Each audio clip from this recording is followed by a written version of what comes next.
Hello friends, എല്ലാവർക്കും നമ്മുടെ പുതിയ വീഡിയോയിലേക്ക് സ്വാഗതം. നമ്മൾ ഇന്നിവിടെ തയ്യാറാക്കാൻ പോകുന്നത് പോട്ടിക്കറിയാണ്. അതെങ്ങനെ തയ്യാറാക്കണമെന്ന് നോക്കാം. ഇവിടെ പോട്ടി നന്നായിട്ട് ക്ലീൻ ചെയ്ത് എടുത്തിട്ടുണ്ട്. അതൊരു കുക്കറിലേക്ക് ഇട്ട് കൊടുത്ത് നമുക്ക് നന്നായിട്ട് വേവിച്ചെടുക്കാം.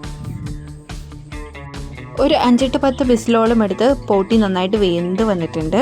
അതൊരു പാത്രത്തിലേക്ക് തണുക്കാൻ വേണ്ടി വെക്കാം. അങ്ങനെ നമ്മുടെ പോട്ടിയൊക്കെ നന്നായിട്ട് തണുത്ത് വന്നിട്ടുണ്ട്. ഇനി നമുക്ക് ചെയ്യേണ്ടത് ഇത് ചെറു ചെറു കഷ്ണങ്ങളാക്കി അരിഞ്ഞെടുക്കണം.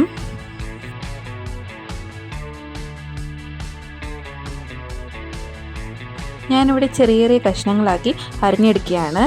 എല്ലാം നമുക്ക് അരിഞ്ഞെടുത്തിട്ട് കാണാം.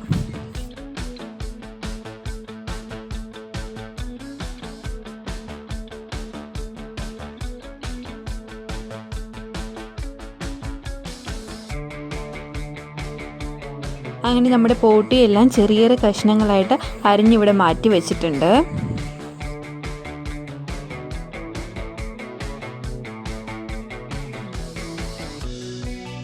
ഇനി ഇതിലേക്കുള്ള അരപ്പ് നമുക്ക് തയ്യാറാക്കിയെടുക്കണം.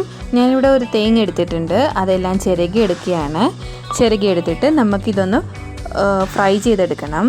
അങ്ങനെ നമുക്ക് ഒരു ചട്ടി വെച്ച് കൊടുത്ത് ഈ തേങ്ങയെല്ലാം ഇട്ട് കൊടുത്ത് നന്നായിട്ട് ബ്രൗൺ നിറമാകുന്നവരെ ഇളക്കി കൊടുക്കാം. ഇതിലേക്ക് 2-3 കറിയാമ്പ്, 2-3 കുരുമുളക്, ഒരു കഷ്ണം ഏലയ്ക്ക, പിന്നെ 2 പട്ടയും ഇട്ട് കൊടുത്തിട്ടുണ്ട്.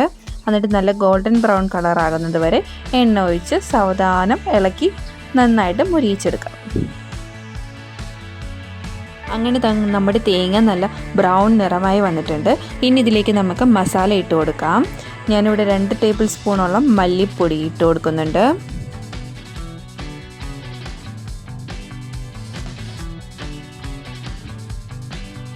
ഒരു നുള്ള മഞ്ഞൾപ്പൊടി ഇട്ട് കൊടുക്കാം. എല്ലാം നന്നായിട്ട് ഇളക്കി യോജിപ്പിക്കാൻ മറക്കരുത്.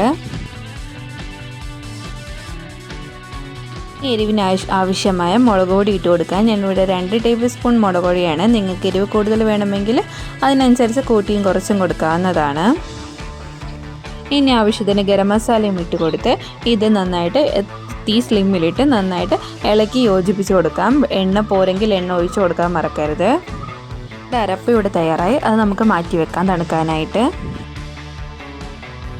ഇനി ഒരു കുക്കർ എടുത്ത് നേരത്തെ അരിഞ്ഞു വെച്ചിരിക്കുന്ന പോട്ടിയെല്ലാം ഇട്ട് കൊടുത്ത് ഇതിലേക്ക് ഇഞ്ചി, വെളുത്തുള്ളി, പച്ചമുളക്, ആവശ്യത്തിന് വെള്ളവും മഞ്ഞൾപ്പൊടിയും ഇട്ട് കൊടുത്ത് നന്നായിട്ട് ഒന്നും കൂടി വേവിച്ചെടുക്കാം.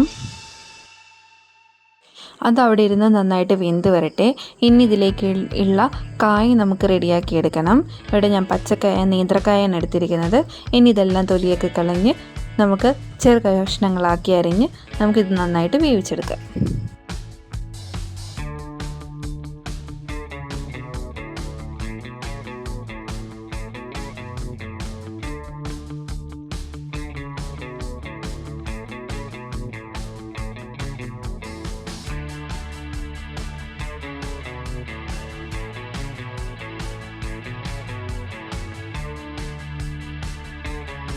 നമ്മുടെ പോട്ടിയും കായയും എല്ലാം നന്നായിട്ട് വെന്ത് വന്നിട്ടുണ്ട്. ഇനി ഇതൊരു ചട്ടിയിലേക്ക് മാറ്റി വെച്ച് നന്നായിട്ട് ഒന്നും കൂടി രണ്ടും കൂടി നന്നായിട്ട് യോജിപ്പിച്ച് ഇളക്കി കൊടുക്കാം.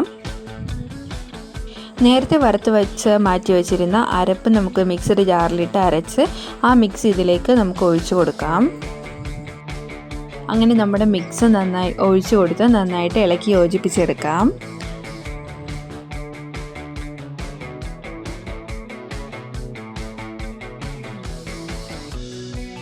ഇനി പോട്ടിക്കറിയുടെ മുകളിലേക്ക് നമുക്ക് താളിച്ചൊഴിക്കണം. അതിനായിട്ട് ഒരു ചട്ടി ഒഴിച്ച് കൊടുത്ത് ആവശ്യത്തിന് എണ്ണ ഒഴിച്ച് അതിലേക്ക് ഒരു സവാള അരിഞ്ഞിട്ട് നന്നായിട്ട് വഴറ്റിയെടുക്കാം. ഇത് നമ്മുടെ പോട്ടിക്കറിയുടെ മീറ്റിലേക്ക് ഒഴിച്ചു കൊടുക്കാം. അങ്ങനെ നമ്മുടെ ഇന്നത്തെ സ്പെഷ്യൽ ഇവിടെ പോട്ടിക്കറി തയ്യാറായി.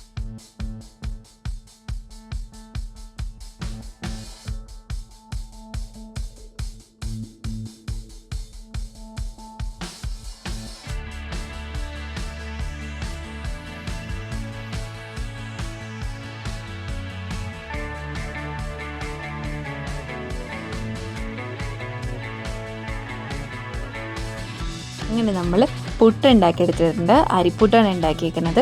അതിൻ്റെ മീതേക്ക് നമുക്ക് കുറച്ച് പോട്ടിക്കറി ഒഴിച്ച് നമുക്ക് കഴിച്ചാലോ. എന്താ ടേസ്റ്റ് പറഞ്ഞറിയിക്കാൻ പറ്റില്ല. അപ്പോൾ എല്ലാവരും ട്രൈ ചെയ്ത് നോക്കണം.